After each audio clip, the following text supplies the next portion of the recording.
Wakey, wakey, wakey, wakey. Hello, good morning, and many thanks indeed for joining us here on Morning Prime, the 9th of February, 2023. And I'm glad that you've chosen KTN News as the channel of choice to inform you, educate you this morning. Of course, every Thursday we have Sukori coming your way, where we take an update on what is happening on matters economy. We have the CS Treasury now saying the country is broke.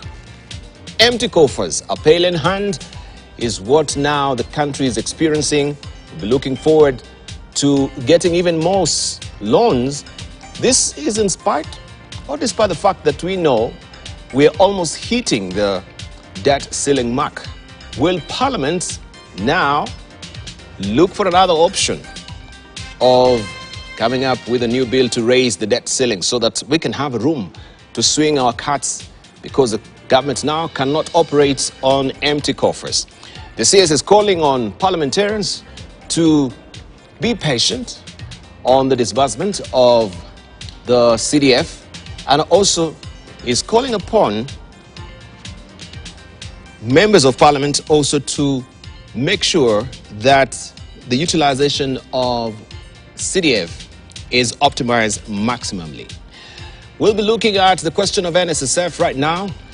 The government is banking on SSF to spur its development projects. The CS also says everything has ground to a halt right now as far as development projects is concerned, because where is the money? And that's a question that has been asked. We shall be discussing this with the panelists today. They're yet also to reset the budget. The government is to adjust the 2022-2023 budget expenditure and deficit projection in supplementary budget. Also, hitting the debt ceiling. Public debt crosses the 9 trillion shillings mark. What are the options? As I've mentioned earlier, they are looking for ways to get money. Now, that is being on a rock and a hard place. On the flight, we have the Nairobi Securities Exchange, which is fighting for foreign investors amid negative returns. We shall be joined by the chair of Nairobi Security Exchange. This is Kiprono Kitoni, to tell us more about this development so far and what they're trying to do with the weakening shilling now that is adversely affecting also the foreign direct investment. And it has been a banner year for Shell, but this is actually for Shell, it's a record profit making in 115 years, despite the fact that we had COVID-19 and the Russia-Ukraine war. They seem to be soaring, but also there's a sting at, of course, the end of the tail. And this is in light to people, planet, and profit. Nigerians now are suing Shell because of environmental concerns. Their water has been polluted, and this also is an ongoing case that we should be looking at. That. Right, so I just want to rope in Engineer Patrick Obath, who's the chair of KEPSA Foundation. Also, we have Professor Uhuru and Raila, who is a professor at the School of Business, University of Nairobi. We'll be joined by Dr. Shemu Chodo, who is the chair of Kenya Diaspora Alliance, and as I've mentioned, also the chair of the Nairobi Securities Exchange. This is Kiprono Kitoni to tell us more on the activities on the Nairobi Security Exchange. Let me just begin with Patrick. Patrick. Good morning. Good morning to you. How are you? Very fine, thank you. It's been a while. I know it's been a while. Yes. You can tell us where you have been. We always, that is a marker of, where we are as a country. When the first one, Prof here, we were serving in the same place. He eventually finished his term, but now I've taken over the jobs he was doing. So now it means that a lot of times in the mornings I am running away to do what he was doing in the early morning. This is at the UN? Management University. Oh, Management University. Yes, Okay. So that is normally Thursday mornings. We have committee meetings and then a board meeting as well. So Thursday mornings. I told you that should be a national day for boards there in the country. Right? I don't know why they've chosen Thursday as the Thursday meeting actually, as well. If you take it on the average weekday or week, you find that Monday, Tuesday you are reviewing business, you're setting plans, you're doing whatever. And then midweek you're doing all your business visits and whatever it is. Thursday becomes a kind of a small lull. before the weekend comes through. Indeed. So it becomes a time when a lot of, if there's any straightening to be done on board, preparation is done at that time. So Thursdays are a very popular boat day, by the way. Yeah? Actually, Tuesdays and Thursdays are the two days that a lot of boats beat. Because on Friday, everyone is staying off at the golf course. Golf course, the guys are going on there as well, yes. But also, it's correct. We are actually preparing for the Kenya Open, which is a big event. So. That is happening from the 9th of March. So it will start in 4 weeks from today, right? So the 9th of March, we're having the event for 4 days. And it's a big event again. The prize money has gone up from 1.2 million to $2 million. So it's really grown up. So that is keeping me busy. Wow. Yeah. Gituro Naina, is he one of the contestants there? I'm still at 28. There are a lot of places you can contest on a golf course, other than the golf itself. There's a lot of facilities that are there. And some people can contest on the strength of their arms. The swings, okay. No. There's also just lifting weights. Just lifting weights, okay. 19th hole. The 19th hole. The 19th hole. You have a glass and you can. Indeed. And there's a lot of stuff that goes on when you have a golf competition. There's entertainment, there is socializing and everything else. So I think golf, in a way, other than just the game itself. Even during the game, you do meet a lot of people, but around the game as well, there's a lot that happens where people can meet each other, they can talk, they can, they can socialize, and you find people who have never met each other. Guys travel from abroad to come here, from Uganda, Tanzania, they come through as well. So there's a lot that happens in golf. Oh, fantastic. Gituro Naina, good to see you. Same here. So what's new on your end as well? You've been following the events that are happening as far as the economy is concerned? Yeah, very worrying to hear that the economy is broke, the country is broke. Yeah, so the CS is officially saying we are broke. And I think at times you need not to shout. You scare the animals, so let's be quiet. No, if they're quiet, you say, oh, why are they, becoming all honest, and why aren't they categorical with it? Yeah, I've been busy. I think I understand what Patrick is talking about when I was at that place and all those meetings. Yes. It takes a bit of your time, because I think it's important that if you're committed, you must read the papers, what the papers are saying in terms of the committees. But I've been busy actually since November for a conference. Thank God it ended yesterday. We had a conference on the Belt and Road Initiative for 2 days. I was chairing, so that means a lot when he talks about golf. Luckily, we had the CSs too, Eriud and the PS for roads. But it was fantastic. We had people all over the world. And it's good for our infrastructure. The whole idea of Belt and built by initiative from China. We are the third country in Africa to have got into that, and had very serious presentations, really looking into how we can improve the transport in this country. The same we talked on where Patrick and I live. We live on both sides of part of town, and because of the expressway, within about 20 minutes you're here. Earlier on we'll be talking of hours. So that had kept me busy, and also following up. I didn't know that to listen to a service on Sunday. I didn't know that God doesn't teach Ugari. He doesn't teach? Ugari. God doesn't teach Ugari. What does that mean? And he doesn't live in Kayore. I heard on Sunday. I was listening. I was like, whoops. What service was this you're telling? A very serious service. Maybe you can contextualize. And my mind went, what are you telling Kenyans? That I don't eat Ugari and I don't live in Kayore. God doesn't do that.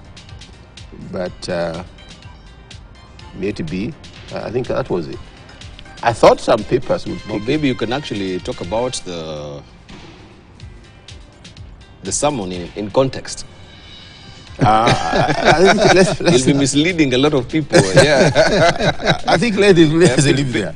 Picking it as a pretext. At the coffee time, we could expand. Don't forget. But what do you think about this new announcement with CS? He says, no, he shouldn't send such alarming statements as we are broke.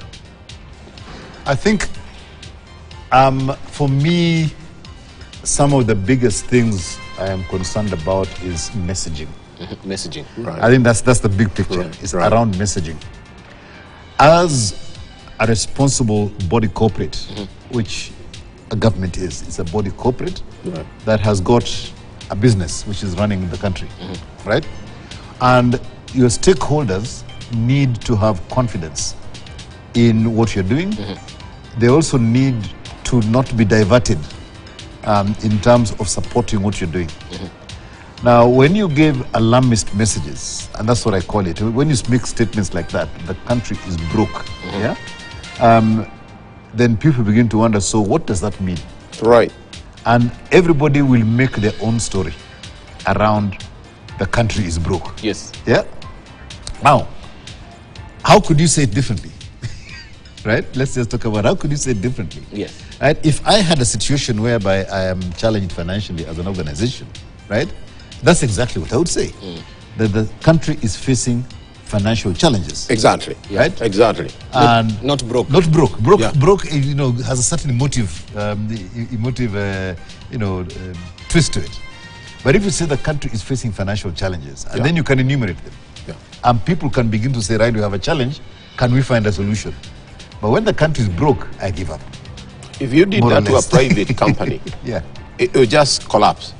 yeah. The shares The shares will drop. will drop. It will be a run on. Yeah. So even in terms of even private company, you really don't say we are broke, but you're having serious challenges. If you want to be that. Serious challenges, not just challenges. Serious challenges. Yeah. And that would, the confidence as you're talking, if you're in the private company, the confidence is so important. At times, trust. People come to a business because of trust. And that is what you want to build in a country. And I think the point, Patrick, you made, if that's the case, you can even, some extent, say there are serious challenges. We're even seeking ideas from you. Exactly. So you engage everybody Yeah. in how we deal with it. Yeah. And sometimes when you say we've got serious challenges as a country, Yes. then people now are broader in their thinking. Right. When they do that. So when you start putting in what are called cost containment measures, Right. right? Rather than sucking people, whatever, don't call it that. We're talking about cost containment measures. Yes. Right. When you start doing that, and people understand you've got a challenge, right? The conversation changes completely. Yep. Right. But when you say the country is broke, people start asking why, what happened, who did what, and the conversation goes in a very, very negative and sometimes probably confrontational when you start doing that because of the emotion that it raises. Indeed. So I think that messaging, when you're doing a large number of people, you've got to be very clear that you do not start getting people, giving emotive messages out to people. Yeah, that's my take on that. All right, let me rope in Dr. Shemo Chodho. Good to see you. Good morning. Morning, Dabal. The chair of Kenya Diaspora Alliance. He just caught us up in the midst of just looking at the pronouncement by the CS Treasury. He is actually picking tabs from the former CS, Andrew Rotich. At one point also he said the country is broke. For him, he has been categorical recently, we are broke. Yeah, I can hear But the diaspora, they've been keeping us afloat. Oh, thank God for the remittances. Thank you, Dabal.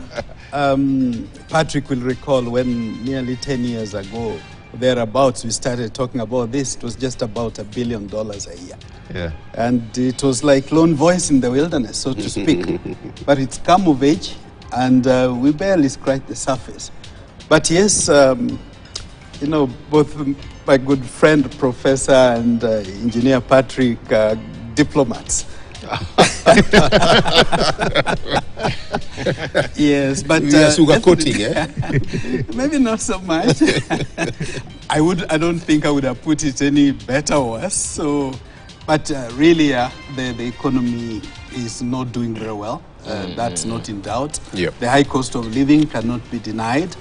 But things seem to be happening, and I'm happy to give the Kenya Kwanza administration the benefit of doubt. So far, things seem to be happening right. But of course, no government is perfect. So there may be flip sides here and there. But overall, I would give them 70% of the marks for now. 70% of the marks. Yes. That's an A in a British system, yeah? Okay. I thought it just misses an A. Yes, it starts from 72. In American, it's not. American hits at 80. Yeah. But you know what, Shem, they normally say, even if it's good intention and there is no money, Right. it's like a poor man's wisdom that is despised. Yeah. And the thing I'm very happy to engage in is, how do we get the money? Because How do we it's get not the that money? the money is not there. We have a lot of wealth, underground and overground, and outside the country. We need to pay you up. In fact, when CS Ndungu. absolutely, when we met the Barbados High Commissioner, he reminded us, there's a lot of wealth, African wealth, between the Caribbean to Africa. That entire wealth belongs to Africa, considering Caribbean like one. Nobody else claims it. Yeah. So there's a fair amount of wealth. We just need to be innovative. How do we extract and utilize it and use it responsibly? Indeed. But Thank you so much. I think there's also the issue of, that's wealth. But also on one side, we need to really look at our costs. Right. You always look at balancing the two sides, yeah? Of course. And generating wealth may take a bit of time. You got to put in the processes, you got to do all that kind of stuff. Cutting you can But come. cutting you can do immediately. Yeah. You're cutting on your costs. And a lot of organizations, when you are stuck, that's the place you go to first, even as you're putting your strategies on growing your top line, right? You look at your costs and, so that at least you can maintain your bottom line in a healthy manner. Yeah. I would agree in one respect. Yes, in one Containment. respect. Containment, yes. Containment. I think we shall plumb deeper in the course of the program. Right now, we need to see what is fresh off the press this morning. For them that want just to see the dailies, then they step out to go to their workplaces. This is what you're waking up to on the front page of the Standard today. Ruto power onslaught on Uhuru Raila base is a splash this morning. Ruto power onslaught on Uhuru Raila base is the splash. President William Ruto has gone on overdrive, decimating opposition numbers in Parliament, a move that has raised questions on parliamentary independence given that majority have sworn allegiance to him. It has also cast a spotlight on opposition leaders Raila Odinga and former President Uhuru Kenyatta, who have been outwitted on matters legislation and oversight. The act is bound to deflate the rallies called by Azimio to agitate for the lowering of the cost of living and a push for electoral reforms.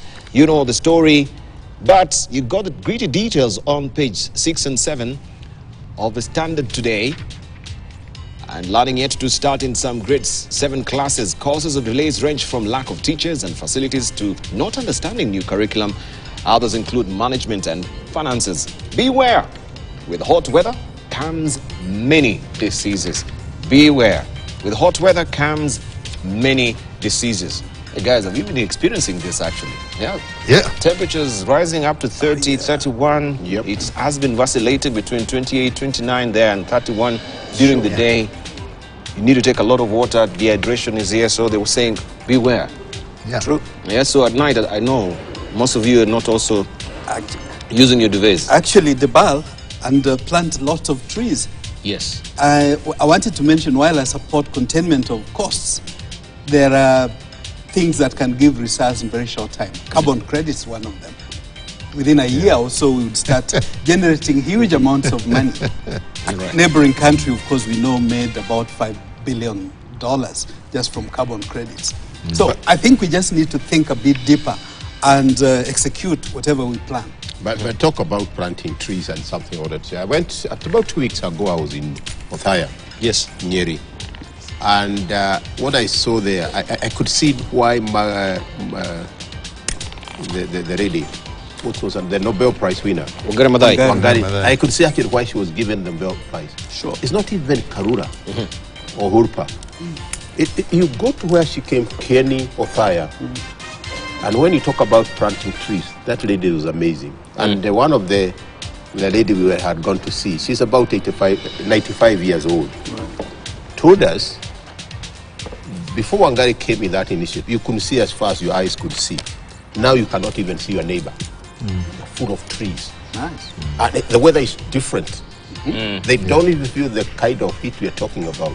It's amazing, you know, how Wangari really got out. The visual. Yeah, Indeed. absolutely. But even if sometimes if you drive from the suburbs and coming towards this other end of town, Yes. where there's no tree, you can see the difference. You can Right. actually see the temperature in the suburbs where the trees, something dramatically different from what we do have. You're right. In this You're other spot end. on. So trees are very critical.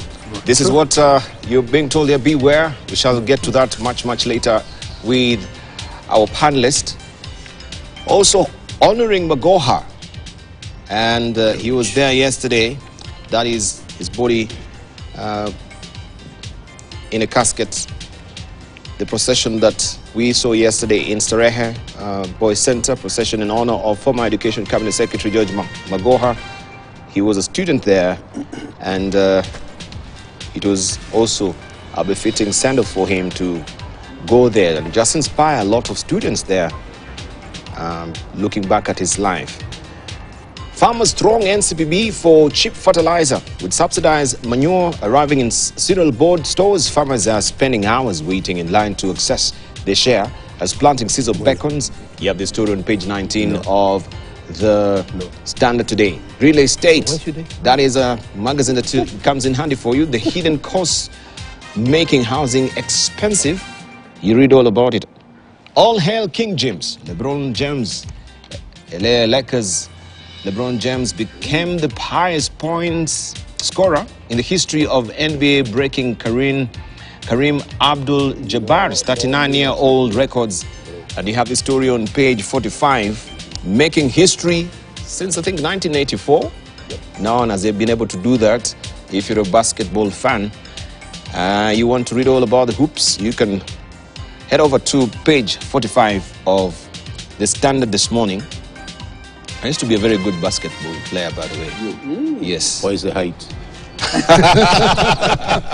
on, That's a good one. What is the height? You want to tell me I'm a very I didn't say that. But what is the height? stodgy short man But on a serious note, this is fantastic for LeBron? yeah, LeBron James, yeah. absolutely. All the way from Abdul Jabbar's kind of Yes. history. Yeah. Yeah. This is fantastic. Right, you can- And I think we need also to see back what has.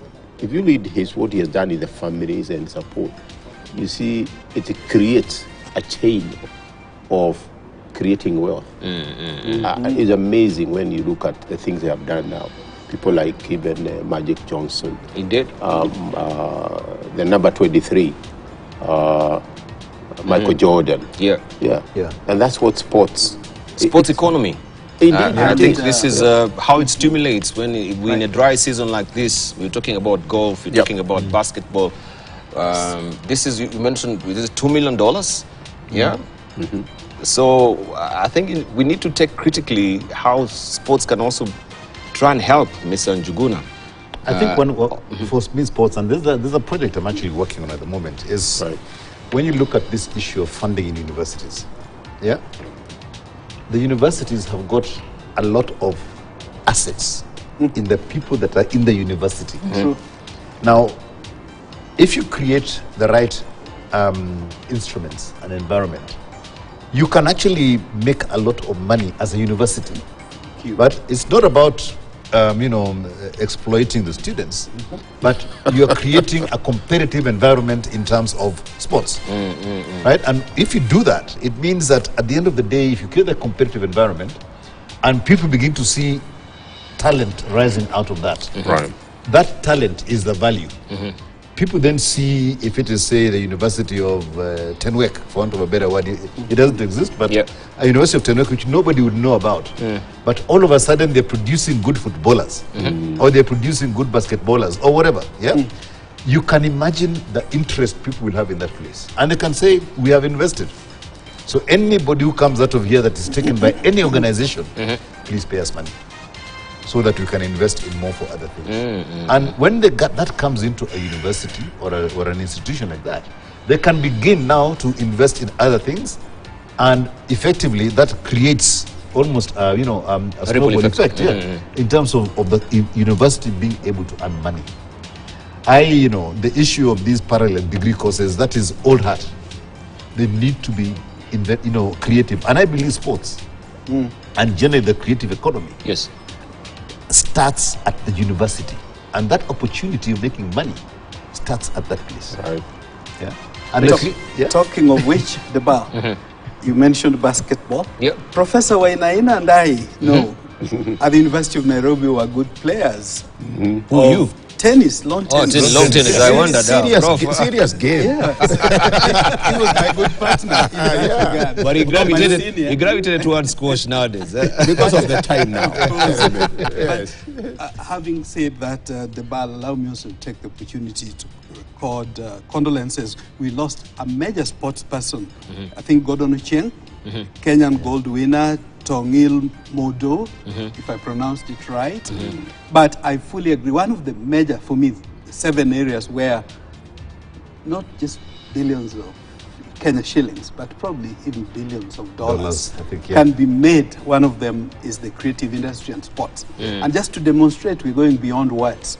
In May, June, there's a team from the US, $17 million film that's likely to be filmed here, probably for the first time in 20 years. So there are lots of opportunities. I think we should just not be too lazy. Let's go all out, all hands on deck to create wealth and jobs for our young people and our women. But a best example is Pere. Really, Yeah. You look at Pere. Pere didn't go to school. Came from a poor family, extremely poor. But when he got to football, he became an ambassador. Indeed. And see, when he left us, Right. the man had created a certain level of wealth. Yeah. There's a paper by UN, I think in the mid-90s, and even goes beyond that. It also is a peacemaking. When you engage people in sport, it actually brings peace. Yes. True. And if you find most of these people have been made peace ambassadors. Yeah. Peace ambassadors. The sports diplomacy. Exactly. Yeah. Has a lot of. I think was very big also with tennis was the tennis diplomacy. Yeah. Was it with China, if you may remember? Yes. But actually, I'd like to just give you an example. This is within Rotary, the organization which I headed for a year in South Sudan, where Doc here sort of spent some time. Sure. Now, in South Sudan, our clubs there got together and they organized a football competition. Correct. You remember that? Absolutely. And they organized football competition, and it was football for peace.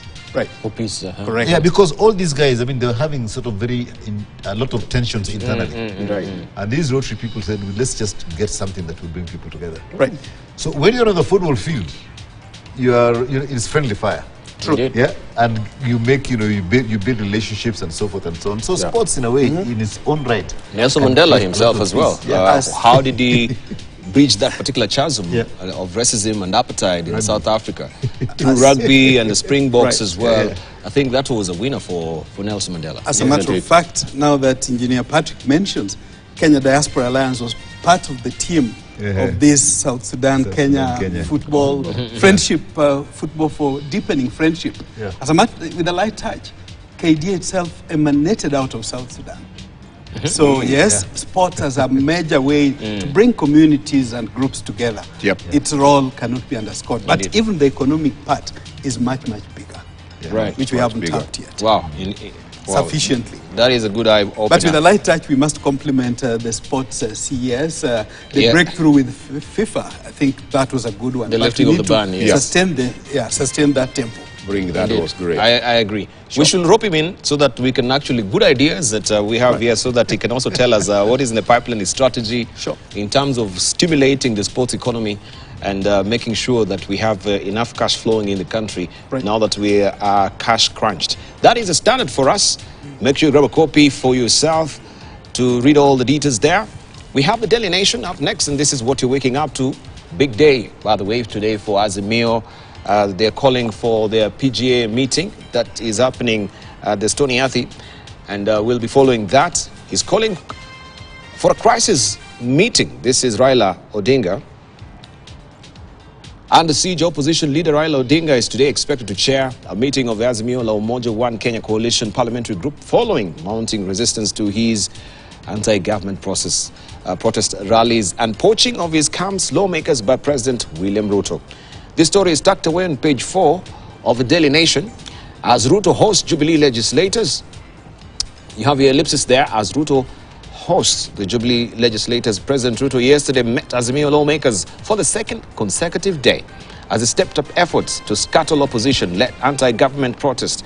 During the meeting, the Jubilee MPs also implored the head of state to stop hounding his predecessor, Uhuru Kenyatta, even as they distance themselves from the protest rallies. We have 34 counties flagged over 20 billion shillings illegal salaries. Illegal, sir. That is 34 counties. The ghost workers there. Yet still they want some money from the exchequer as far as the county allocations is concerned. 425 billion shillings. A new report shows that 34 counties breached the law and paid nearly 20 billion shillings in salaries illegally, escalating the runaway public wage bill and underlining the urgency to weed out ghost workers. The extra spending on salaries outside the law also reduces the amount counties can channel to development programs. The report revealed the public finance management law caps spending on salaries by any public entity at 35% of revenues. This story continues on page 7 of the Daily Nation this morning. Guys, I just wanted to throw this to your side and ask you, before we go there to the counties of the money, especially because these people who have been flocking to State House from like the other camp of the side, flocking. they're saying this is about politics of development. But how then do you uncouple politics of development? You being in the opposition, you're supposed to be on an oversight role as far as we know, with the current government. And then where do we put on also the structures of a party? Do you not also allot your party chair, some party hygiene, some party discipline? Patrick. I have to be very careful what I say here. Lest I be perceived in a particular political alignment. But mine is very clear about my political whatever, which I keep down here. But I think there are two things we have to consider. What has happened and the way politics is played in this country is that everything points to the head of state. And the head of state and the head of the opposition are the two key sort of points of confluence of anything political. But it also becomes a point of confluence of anything development. That's what has happened. It's gone in. And people have mixed the two things together. My job as a legislator is one particular thing, right? And then my political alignment is another thing. And you find in a lot of well-developed democracies, people rebel from their party's position because they disagree on that particular point, right? But also, when there is development that needs to be done, where do you go? You go to the people who have got the purse strings. So we have to really sort of separate the two things rather than mix them together and try and make a story of one person doing one thing and one person doing the other. So if I go to a government office today, forget about going to State House, right? If I am an opposition legislator and I go and see the CS of or whatever of water or whatever it is, have I abandoned my role? I have a role to ensure that certain things happen on my representation. But CS is a bit different. No, it's nothing. That house on the hill is where now. The house on the hill is the head of government. That's what I'm trying to say. Okay. That is a person who is running this country today. And he's the head of the government. And that's what I'm saying. People are now, it's a confluence of two things in one person. And people can make the story about which side the story will actually make money. And that's what I'm talking about. That's what I'm coming to. That everybody is viewing the president in his role as the leader of Kenya Kwanza, right? And that is, you're bringing politics into everything that happens in the House on the Hill. The House on the Hill is the house of the president of this country, and that is the person who is running government. So I believe that anybody can seek to go there. However, my party politics and everything else and what my party allows me to do, that is something that the party itself has to organize. Now, if the party rule is that before you go to this, you have to tell me, then I will discipline my members. Because that is the rule of the party. If the party doesn't have that rule, and I go, don't create it. Right? So I think we've got to recognize a whole governance around around politics, around running a country, and the expectations of different people, and talking about the press and the way press puts stuff around. Right? I mean, these guys have gone in, and I'll be there, sort of the optimist, and say these guys have gone in to sort of try and create a thing for their own. They're trying to carry favors for their constituencies. And where do you go and carry favors? Where the decisions are being made. So politics and the role of a legislator for his own constituency, and then the optics that come out of that. I think that is a complicated thing that it's not really tumbled up. You can't really have a dichotomy. Is it politics? Is it development? What is the underlying motive? In my view, opposition should be seen as bringing ideas to grow the economy. It's selfish, I would say, to the hill. People going there, and you start questioning what's the purpose of going to the hill. I was listening to the State of the Nation by Joe Biden. Very good points he's bringing, but you could see the Republicans making very good ideas. Why can't we do it this way instead of this way? And that's how I see the opposition. Our politics, in a way, have reached a point where I'm now almost seeking favors, and probably influenced or directed by, I might financially benefit. The president, even at his level, he should also encourage, and he came out very clear about 2 months ago, that I want to create an avenue to have a strong opposition, because that gives a lot of balanced debate in issues, even in parliament. But right now, if you get everybody on your side, nobody will tell the king is naked. And the king has to be told you are naked. Indeed. Let's get through with the dailies. Then we'll rope in also the chair of Nairobi Securities Exchange, Kiprono Kitoni, just to give us an update on what is happening on that particular alley, which is, of course, right up his alley as the chair of Nairobi Securities Exchange. This is the Daily Nation for you, as you can see it. You wanted to say something briefly. Yes. Shema Chodho, regarding the counties? The 20 billion. The 20 billion. I just wanted to confirm, when my colleagues were talking about contentment, that's a low-lying fruit. If we can save that, I mean, without a lot of sweat. So I fully agree with them. Cost containment, but cost containment alone is not enough. So I think that was the point I was making. Thank you. But it's got to begin there. Instead of telling us we are broke. New NSSF rates will hurt workers, says employers, the lobby, and also Kenya Association of Manufacturers have come out to, of course, decry the high cost of power that will be checking in on the 1st of April.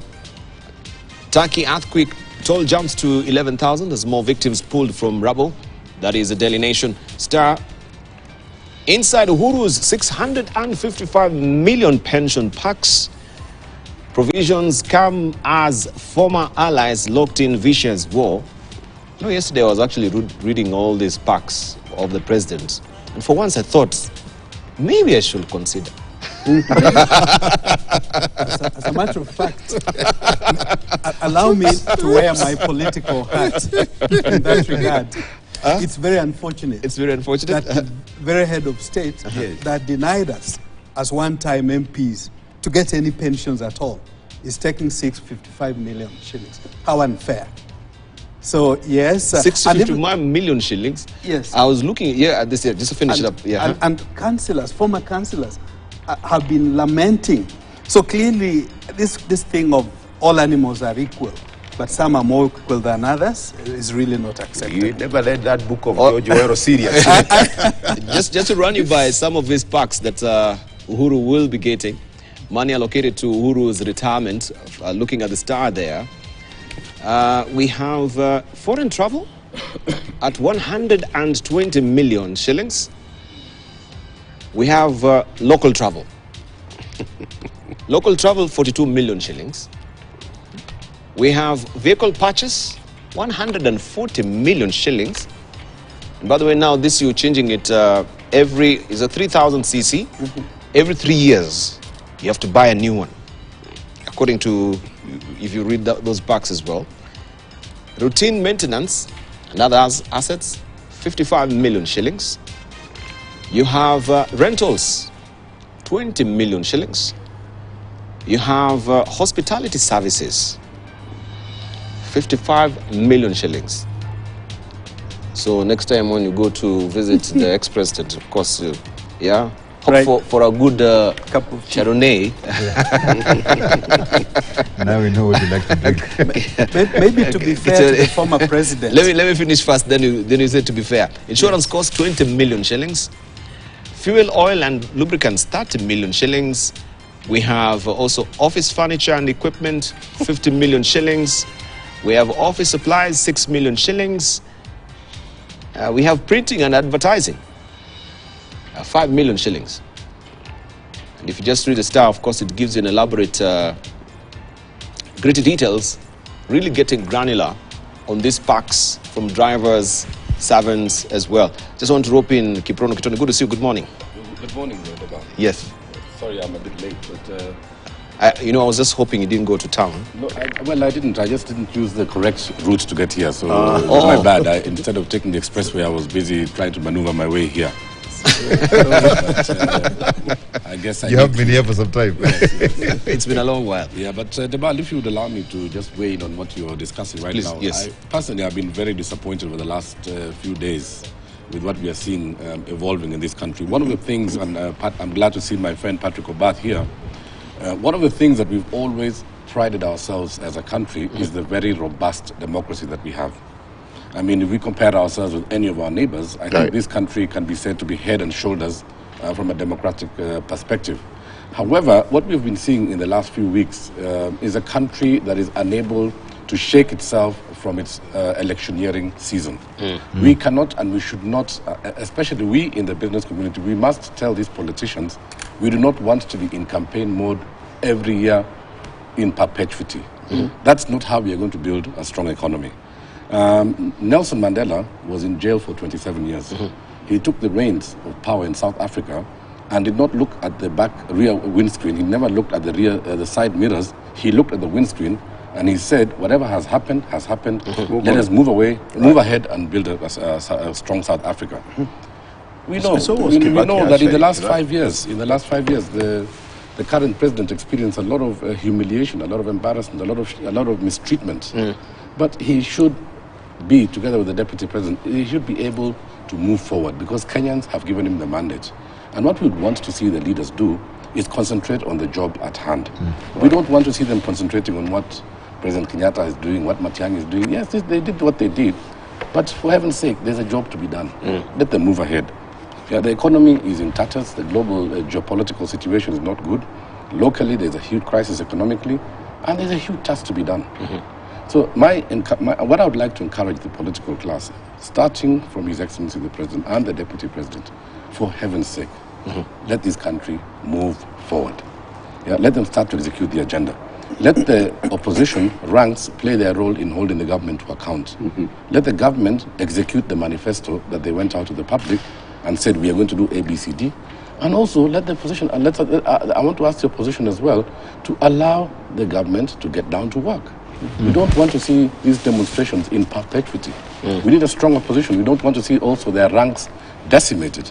And I think also for the public, let the public start to take note of politicians who will never be able to hold their position.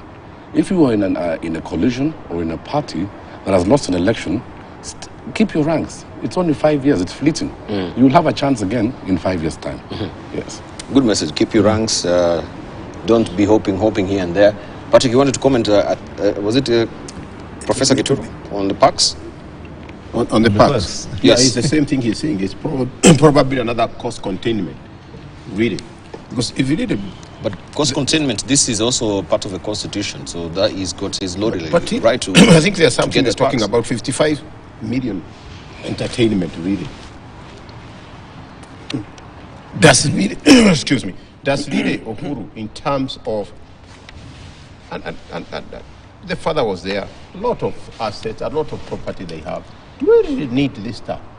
It doesn't matter.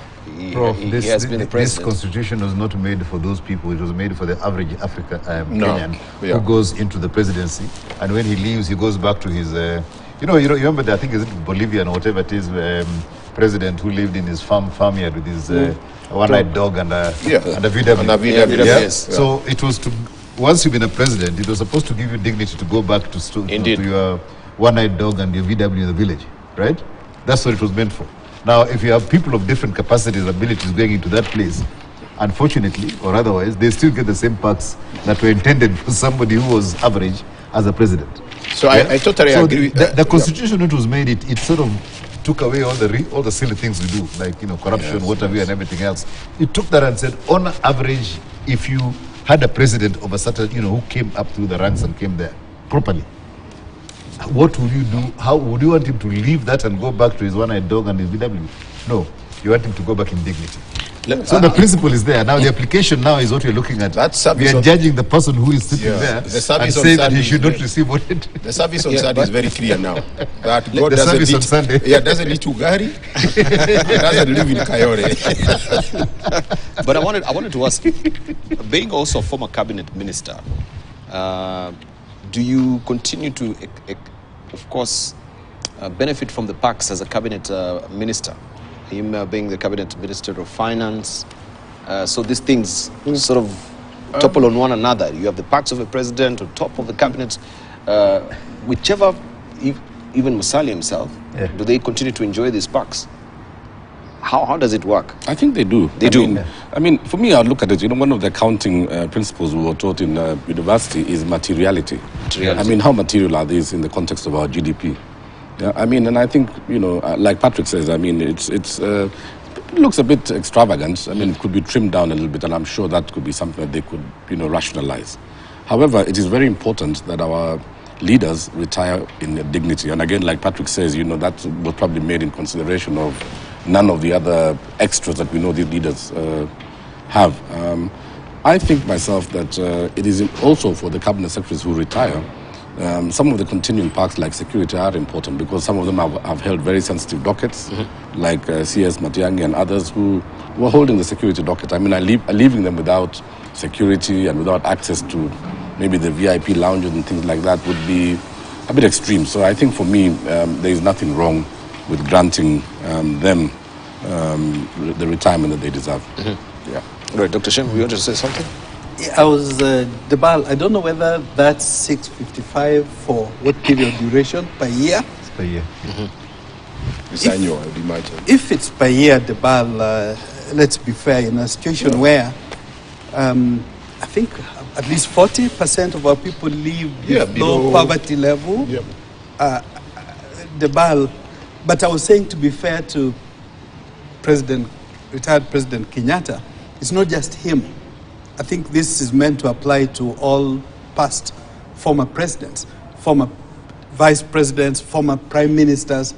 I think it's extravagant. But also, I think while taking care of our leaders is fine, but there needs to be equity. If we see the same constitution talks about equity. That's right. There should be equity right down because we have leaders up to grassroots level.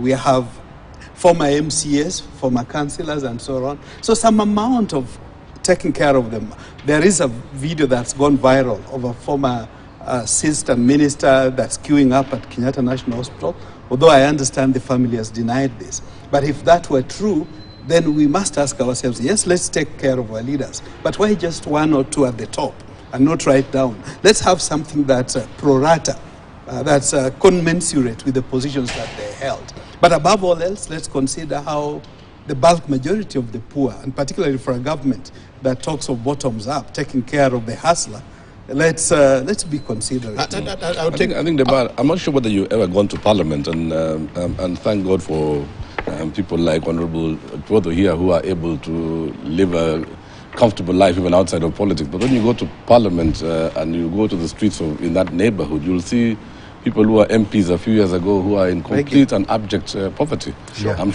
sure Shem here cannot even walk around that area because he'll probably but keep, and I think the point you're making is good, but keep, you have demonstrated a lot of opportunities in this country since I knew you. And when you retire, you're not going to get this kind of power. Ujipange. Yeah. You know, if you look in terms of what people contribute in their own ways, and I'm talking people from the private sector, the contribution you have done is tremendous.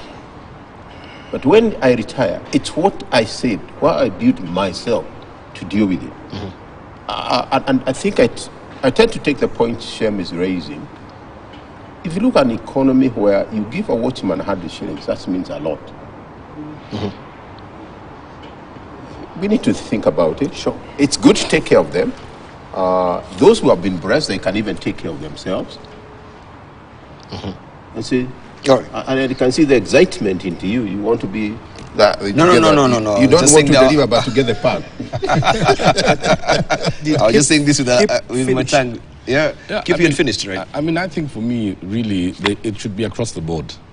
So, you know, 678.5 million shillings is quite extravagant. And that could be used to take care of perhaps a larger cadre of those people who filled leadership positions in this country. I mean, like I don't know who it was who mentioned, we need to have equity. Sure. Yeah, let everybody, you know, be able to carry themselves with dignity. And I think 678 million is really to walk around with a king's spoon. And, you know, I'm sure they could be able to proceed with their lives without that. But again, we look back at the Kibaki administration with nostalgia. I mean, if there was ever a time that we saw an economy that was led by somebody who wasn't an active competitor of us in business, it was during the Kibaki administration. And all he did is played a facilitative role. Yep. The policies were positive. Nobody walked around this town in the fear that they were competing against the president in business. And he created an environment where even the capital markets thrived. The NSE all-share index, the NSE 20-share index were at their all-time high.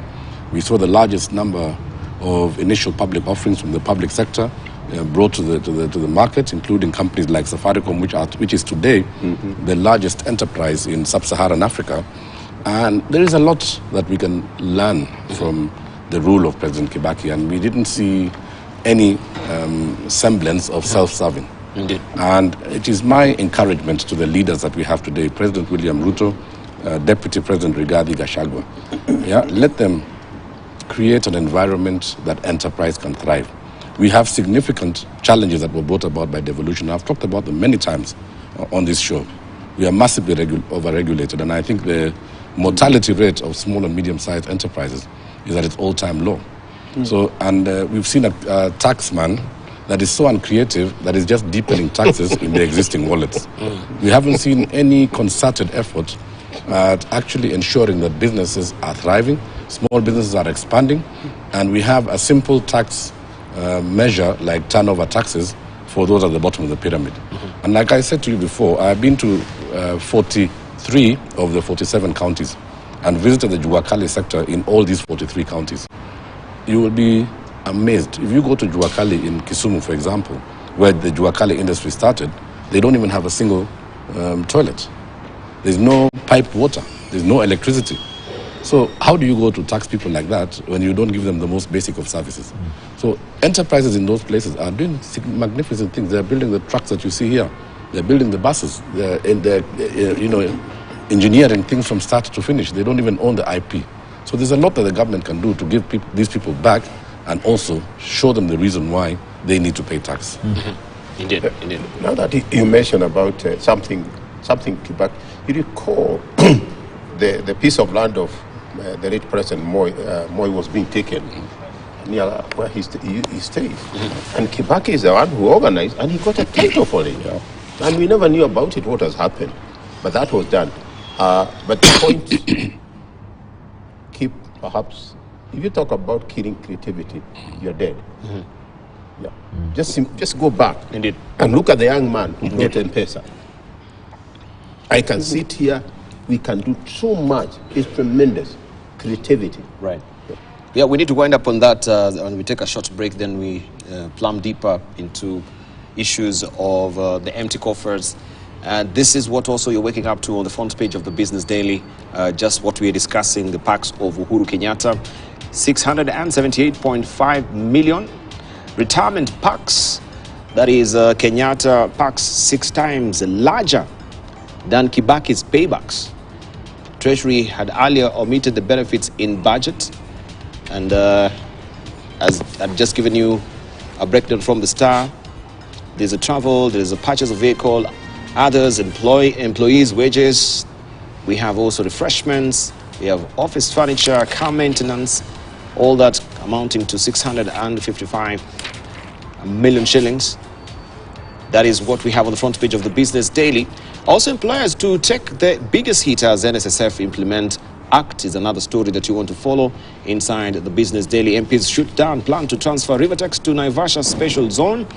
And it says Parliament has shut down a proposal by the Ministry of Trade and Industrialization to move Rivertex from Eldoret to Naivasha. Pension funds seek safety in treasury bonds.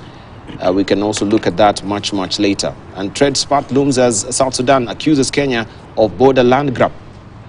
All right, we're encroaching also in Sudan. South Sudan has accused Kenya of grabbing its land, setting the stage for a boundary row that risks derailing trade between the two nations. Juba says Kenya has illegally taken 42 points of its borderline at Nadapal, a settlement on a key crossing point and trade route between the two countries. South Sudan's Deputy Foreign Affairs and International Cooperation Minister Deng Dang said Kenya and Uganda are claiming part of the South Sudan borderline, pointing out that Juba will not cede an inch of the territory. Talking about territorial integrity, right? From Somalia now to South Sudan, with the maritime dispute that is still a very ticklish issue. This is a Business Daily for you. Just wanted to go back and show you what we have for the people daily. We are broke, even as Ruto is, of course, giving Uhuru Kenyatta these huge parks. This is what the CS is saying. We are broke. Cabinet Secretary warns Kenyans to tighten their belts, with indications that government is hard-pressed to raise funds by seeking loans from lender to meet its obligations. You have the story on page 4 of the People Daily this morning. 30.2 billion shillings, amount of money National Treasury sought as overdraft from Central Bank of Kenya, revealing dire needs for cash. Also, win for parents in CBC report. Turkey death toll rises to 11,200. And this was a send-off yesterday of Magoha. Nigerian in-laws beat Magoha by with song and dance.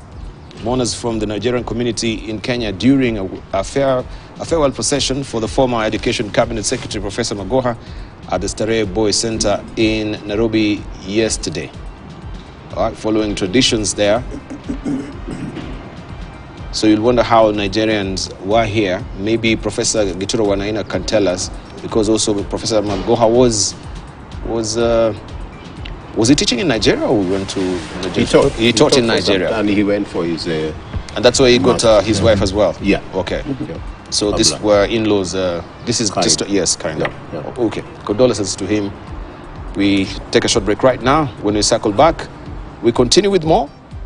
Don't go away. You're watching Sokoni here on Morning Prayer.